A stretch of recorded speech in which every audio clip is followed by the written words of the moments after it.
The Zelethi research vessel's silent dawn drifted like a tomb through the cold darkness of space. Inside the ship, emergency lights flickered red, casting eerie shadows across the walls. Captain Vexamer pressed his clawed hand against the control panel, feeling the vibrations that told him everything he needed to know. The engines were completely dead. "Sir, life support is down to 18%, reported his second officer, her voice tight with worry. The air was already getting thin, and Vexamer could taste the metallic temps that meant their oxygen recyclers were failing. 3 days ago, they had been conducting routine surveys of this outer rim sector, cataloging new star systems for the Galactic Council. It was supposed to be boring work, the kind of mission that junior officers complained about. Nobody expected to run into Korthok raiders this far from the shipping lanes. The attack had been swift and brutal. The pirates had disabled their engines with the first shot, then systematically stripped their ship of anything valuable. Weapons, navigation equipment, even their food synthesizers, all gone. The raiders had taken their scientific data too, though Vexamer couldn't understand why pirates would want star charts and planetary surveys. Now they were stuck, floating helplessly in space with their distressed beacon as their only hope. Vex stared at the small blue dot on his screen, Earth, the third planet in the nearest system. His crew had been debating whether to send the signal for hours. The humans were newcomers to space travel, barely a century since they'd figured out faster-than-light engines. Most galactic species considered them primitive, hardly more advanced than the pre-space flight civilizations that were still discovering fire. "Captain," his communications officer called out, "if we're going to transmit, it needs to be now. Our power cells won't last much longer." Vexamer looked around at his crew. 12 Zelethi, all depending on his decision. They were scientists, not warriors. They had families back home, research projects left unfinished, lives that mattered. The humans might be primitive, but they had to follow basic rescue protocols, right? Even newly spacefaring species understood that you helped ships in distress. With a heavy heart, he activated the emergency beacon. The message was simple and standard: ship in distress, life support failing, requesting immediate assistance. He aimed the transmission toward Earth and hit send. "There," he said quietly. "Now, we wait." His crew exchanged glances. They all expected the same thing. Maybe a small human cargo ship would arrive in a few days with basic supplies and a tow cable. Nothing fancy, nothing dramatic. Just a simple rescue between civilized beings. How wrong they were about to be. "Admiral." Kim was reviewing supply reports when Lieutenant Lee burst through the doors of Luna Command's operations center. The young officer's face was flushed with excitement, and he was practically bouncing on his feet. "Sir, you need to see this immediately," Lee said, holding up a datapad. "We just intercepted a transmission. It's not from any human vessel." Kim raised an eyebrow. In his 30 years of military service, he'd learned to stay calm when subordinates got excited. "Pirates using stolen transponders again?" "No, sir. This is different. The signal structure, the language patterns, even the transmission frequency. It's completely alien. Sir, I think this is first contact." The words hit the command center like a thunderbolt. Within minutes, scientists from the Luna Research Station were crowding into the operations room, chattering excitedly about translation protocols and diplomatic procedures. Dr. Min, from the linguistics department, was already working on decoding the message, her fingers flying across multiple keyboards. "It's a distress signal," she announced after 20 minutes of intense work. "Ship in trouble, life support failing, requesting help. The vessel is approximately 6 light hours away." The room erupted in celebration. Researchers were shaking hands, talking about Nobel Prizes, and making history. This was the moment humanity had dreamed about for generations. Proof that we weren't alone in the universe. But Admiral Kim wasn't celebrating. He was studying the deep space scanner readings that Lee had quietly placed on his desk. Years of Military experience had taught him to look beyond the obvious, and what he saw made his blood run cold. The alien ship showed clear signs of weapons damage, hull breaches, energy scoring patterns, debris fields around the vessel. This wasn't a simple mechanical failure or navigation error. Someone had shot these aliens down. Dr. Min, Kim called out over the excited chatter. Does their message mention what happened to them? They reference an attack by something called Korthok Raiders, but sir, shouldn't we focus on the rescue mission? This is first contact. Kim nodded, but his mind was already working through military possibilities. If there were hostile aliens out there shooting down other species, Earth needed to know about it. He made two quick decisions that would change everything. Prepare the diplomatic vessel Unity for immediate departure, he announced. Ambassador Na will lead the contact mission. The room cheered again, but then Kim caught Captain Wang's eye and nodded toward his private office. Once inside, he lowered his voice. I want the stealth destroyer Shadow to follow them at maximum distance. Something attacked these aliens, and I want to know what we're dealing with. First contact was about to become much more complicated. Commander. Park had seen plenty of space battles during his 15 years in the fleet, but nothing quite like this. The diplomatic ship Unity dropped out of hyperspace to find a graveyard floating in the darkness. Twisted metal fragments drifted everywhere, some pieces large enough to damage his ship if they weren't careful. My God, whispered Navigator Choi from her station. What happened here? In the center of the debris field sat the alien vessel Silent Dawn, its hull scarred and blackened from weapon strikes. Emergency lights flickered weakly through cracked viewports, and Park could see atmosphere leaking from several hull breaches. Get us alongside, Park ordered, and scan those debris fields. I want to know what we're looking at. The scanner results came back quickly. 3 ships had been destroyed here, all of them different designs from the Survivor. The wreckage showed signs of systematic stripping. Valuable components had been carefully removed before the hulls were blasted apart. Sir, we're receiving a transmission from the alien vessel, reported Communications Officer Yun. They're using our diplomatic frequency somehow. The main screen flickered to life, showing a reptilian face with large, intelligent eyes. The creature looked exhausted and grateful. Human vessel, this is Captain Vexamer of the Zealoty research ship, Silent Dawn. We cannot express our gratitude for your response to our distress call. Park nodded professionally. Captain Vexamer, I'm Commander Park of the Earthship Unity. We're here to help. What happened? Korthok Raiders, Vexamer replied, his voice heavy with bitterness. Pirates who attack research vessels and strip mine entire colonies for rare metals. They destroyed 3 cargo ships here 2 days ago, then attacked us when we tried to help. The survivors. As the rescue operation began, Park's medical team worked alongside the aliens to stabilize their failing life support. The Zealoty were surprisingly similar to humans in some ways. They breathed oxygen, needed similar temperatures, and even their food was partially compatible. During the transfer of wounded, Captain Vexamer mentioned something that made Park's blood freeze. The raiders took everything valuable, Vexamer said casually while watching his crew being treated.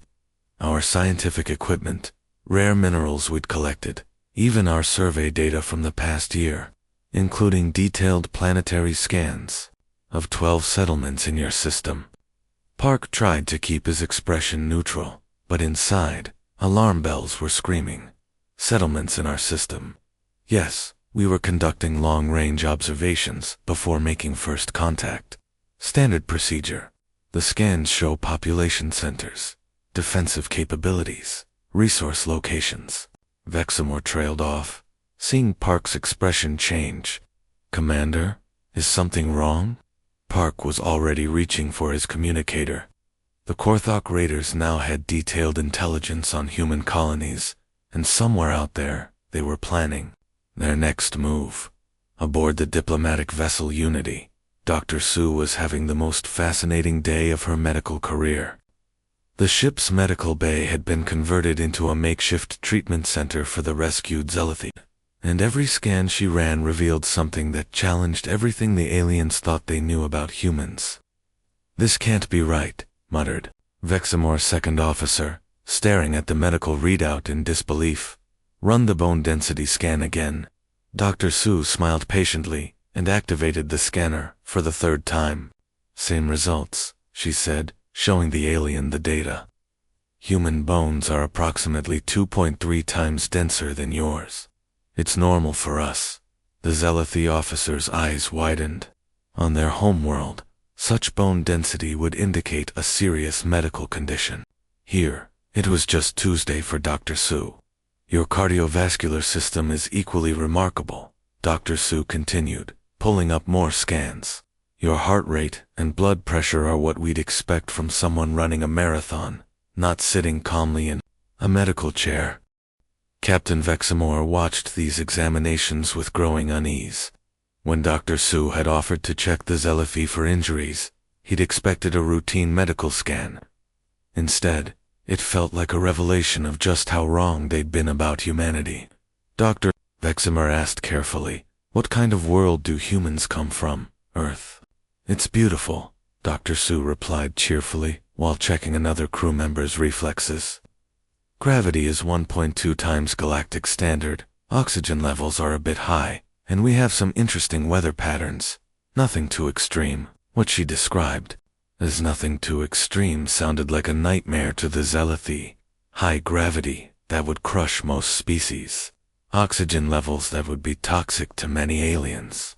Weather systems that included hurricanes, tornadoes, and temperature ranges that spanned over 100 degrees. But it was the casual way she mentioned it that truly unsettled them. Dr. Sue spoke about surviving on a death world. The way someone might discuss a pleasant garden. "Your muscle fiber composition is fascinating too," she continued. "Much denser than ours, with significantly more fast-twitch fibers. You must have been persistence hunters." "What does that mean?" asked one of the younger Zealothi.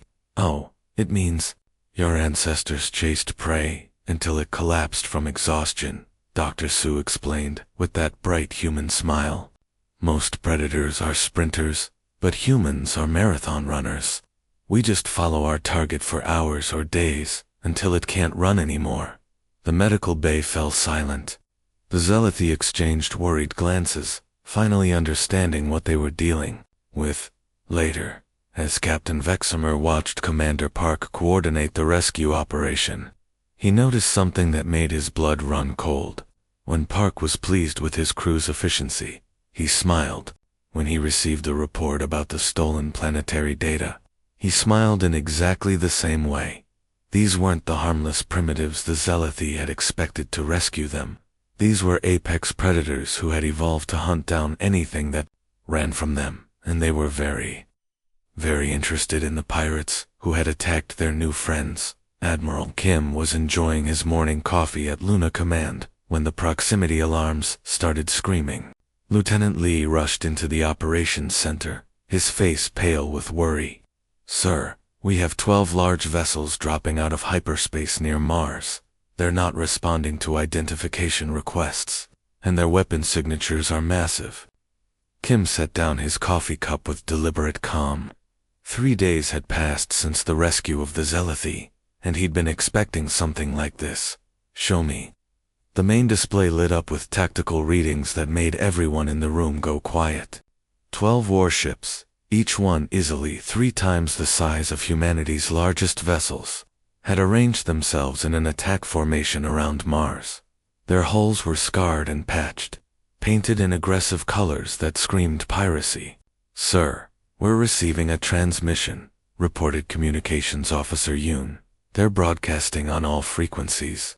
"Put it through."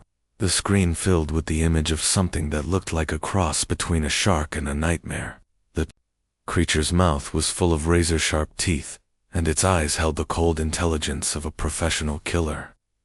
"Humans," the alien snarled, "you have something that belongs to us. Return the Zealothi survivors immediately, or we will demonstrate what happens to species that interfere with Korthok business." Kim stood up slowly, studying the tactical display.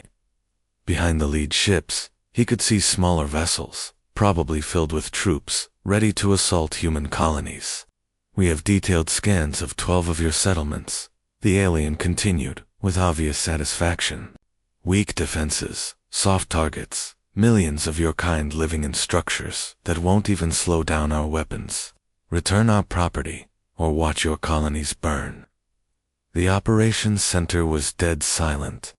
Every human in the room understood what they were hearing: a threat of genocide from pirates, who had already destroyed 3 ships and attacked peaceful researchers. Lieutenant Lee looked at Admiral Kim expectantly. "Sir, should I open a response channel?" Kim shook his head. Instead, he walked to his command console and entered an authorization code that he'd hoped never to use. "Activate Protocol 7 immediately." Sir Lee looked confused. "That's a complete communications blackout. No signals in or out of the system." "Execute the order." Within minutes, powerful jammers across the solar system came online. Earth's communications with the galaxy went completely dark. The last message that escaped before the blackout was simple and chilling. "Luna command to all galactic networks. Earth system initiating humanitarian operation. Communications will resume when operation is complete." Admiral Kim looked at his staff with the same calm expression he'd worn while drinking his coffee. "Ladies and gentlemen, we have work to do." The Korthok warfleet moved toward Earth with the confidence of apex predators who had never met their match. Admiral Gregter had destroyed hundreds of colonies across the galaxy, and these new humans looked no different from the other soft species he'd crushed. "Maintain formation," he growled to his fleet commanders. "These primitives probably have a few patrol ships at most. We'll be done before lunch." But something was wrong. His sensors showed empty space ahead, no desperate fleet rushing to defend their homeworld, no panicked evacuation ships fleeing the system, just silence. That's when Commander Han struck. The first Korthok ship simply vanished in a ball of fire. The stealth destroyer Ghost had been hiding in the asteroid belt for 6 hours, waiting for the perfect moment, before the pirates could react. 2 more ships exploded as Captain Yoon's hidden weapon platforms came online from Saturn's rings. "What's happening?" Gregter roared at his sensor operator. "Where are they?" His answer came in the form of coordinated death. Human ships appeared from everywhere, behind asteroids, from planetary shadows, even from inside the gas giant's atmosphere, where no sane pilot would hide. But these weren't random attacks. Every human ship knew exactly where the others would be, creating overlapping fields of fire that turned space into a killing ground. The Korthok had superior numbers and bigger guns, but they were used to fighting panicked civilians and desperate defenders. They'd never faced an enemy that hunted like humans hunted. Captain Lee's destroyer came up from below while Commander Min's cruiser attacked from the side. Their timing was perfect. The Korthok ship couldn't fire at both without exposing its weakest armor to the other. When it tried to run, Captain Cho's frigate was already waiting in its escape route. "They're everywhere," screamed one of Gregter's subordinates. "How did they know where we'd go?" "Because humans had been pack hunters for millions of years, while other species fought as individuals seeking glory. Humans fought as a single organism with one mind. Each ship was just another part of the pack, driving the prey toward the kill." The Korthok tried to break formation and scatter, but that only made them easier targets. Human ships herded them like wolves driving deer, cutting off escape routes and forcing the pirates into carefully prepared ambush zones. Admiral Gregter watched his mighty fleet get systematically torn apart by an enemy that seemed to know his every move before he made it. These weren't the primitive newcomers he'd expected. These were apex predators defending their territory, and they'd been doing this long before they reached the stars. Captain Veximer stood frozen on the observation deck of the Unity, watching something that would haunt his dreams for the rest of his life. What had started as a rescue mission was turning into the most efficient military operation he'd ever witnessed. The battle, if it could even be called that, was nearly over. The Korthok fleet that had seemed so terrifying just hours ago was now scattered debris floating in space. But the humans weren't done. Commander Park Vexamer called out shakily, "The fighting is over. They're retreating."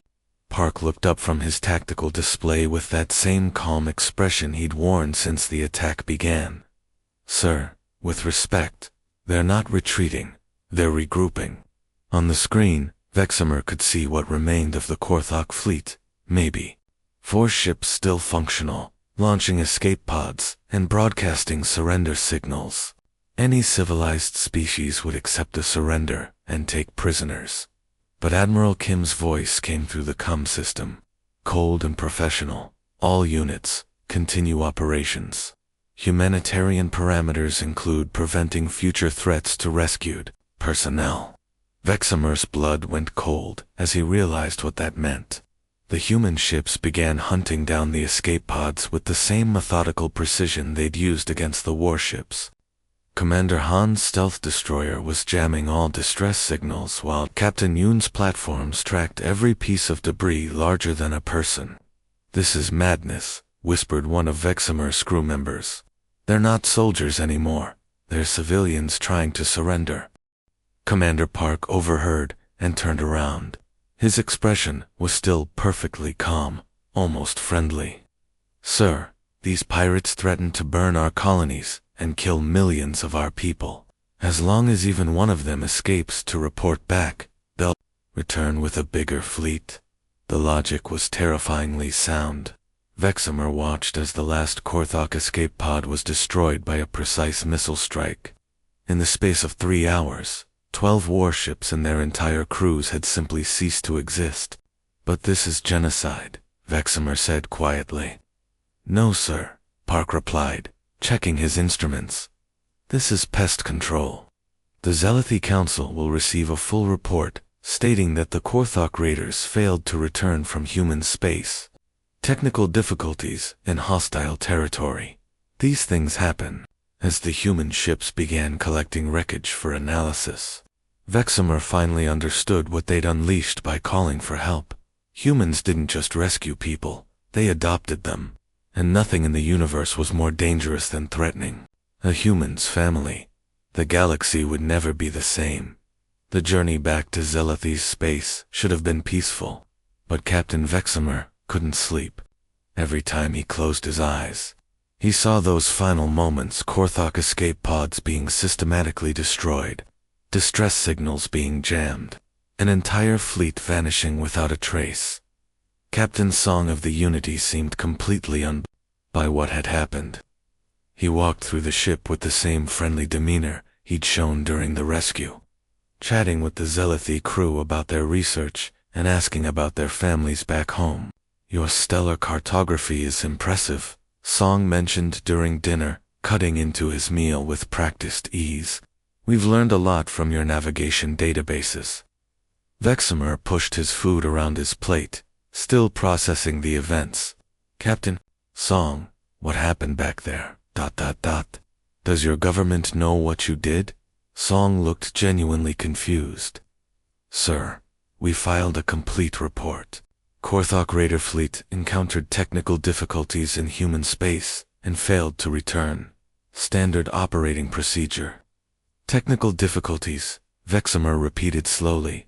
"Well, they did have significant structural problems after encountering our defensive systems," Song said with that unsettling human smile. "By the way, our shipyards are already analyzing the wreckage.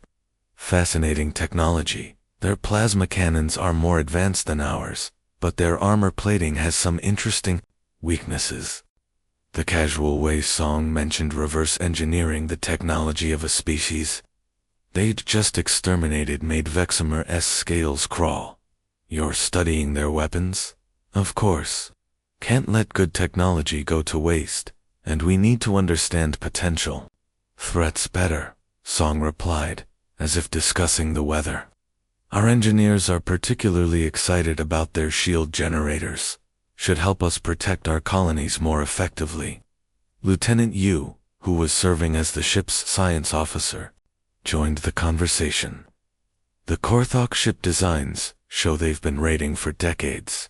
We found data cores with information about 47 destroyed colonies across the galaxy. 47? Vexamor whispered.